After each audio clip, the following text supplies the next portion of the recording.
I'm going to show you how to make angled chainmail. And when I'm done showing you how, you're going to realize how insanely easy this is, and you're going to want to make all of your chainmail at an angle. Now, you might be asking, but Danica, why do I want to make my chainmail at an angle? And my answer would be, look at it. It's pretty cool looking. And it helps add some variety to the types of chainmail pieces you can make because it adds some nice shape and variety. All right? Okay, so here's how to do it. As always, with any chainmail project, you're going to start by prepping your rings. This includes opening half of them and fully closing the other half. This will make the process so much easier and go by so much quicker when you finally get around to putting your piece together. Next, you will take your prepped rings and make a bunch of 4-in-1s. I have a tutorial on my channel, I'll link it on the screen, on how to make the 4-in-1s and how to link them together. To make the 4-in-1s, you're literally just putting 4 closed rings on one open ring and then closing the opened ring. And then you're going to attach them together, which that's a little bit trickier. So go ahead and watch that video. I think it's only like maybe 5 minutes long, if that, but do that. Now, for each row of width that you want your chainmail piece to be, you're going to make one 3-in-1 ring, which is just exactly what it sounds like.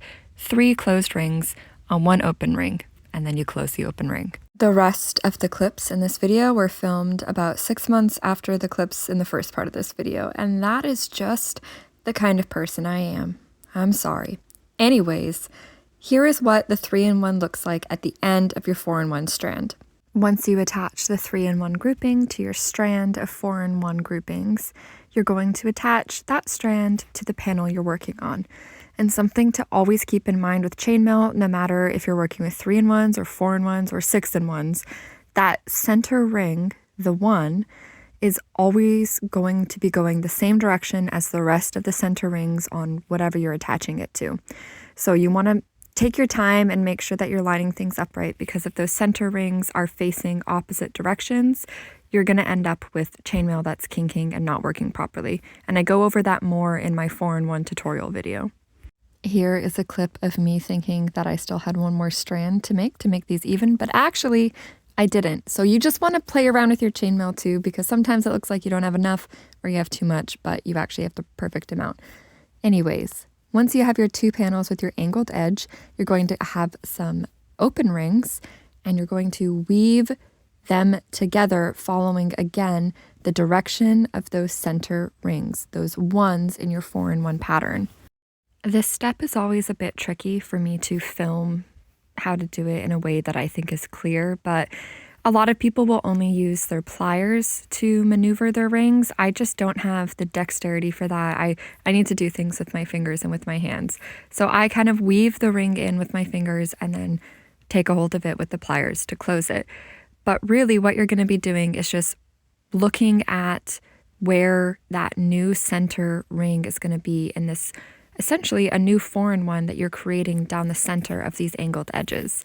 And that's why in my tutorial, I really stress the importance of familiarizing yourself with the way the chainmail pattern works, because then when you get into situations where you start making more complex things, or even this is a fairly simple thing, learning how to do an angle, but it's more complex than just a flat sheet.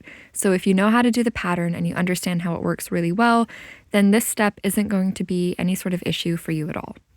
And once you join up all of your center angled rings, you end up with an angled piece of chainmail. And I really enjoy wearing these as belts, kind of like a pointed corset belt, but also it looks very nicely draped over your shoulders with the point coming down in the front center of your chest. A way that you can affix this onto yourself is to lace it up through rings on the back.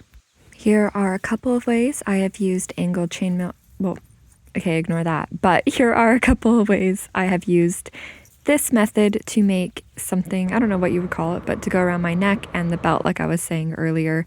I've done it in a few different metals and I'm really in love with these pieces. They add such a great texture and a good detail to any faire fit, or just if you happen to be someone who wears chainmail in your day-to-day, definitely do this.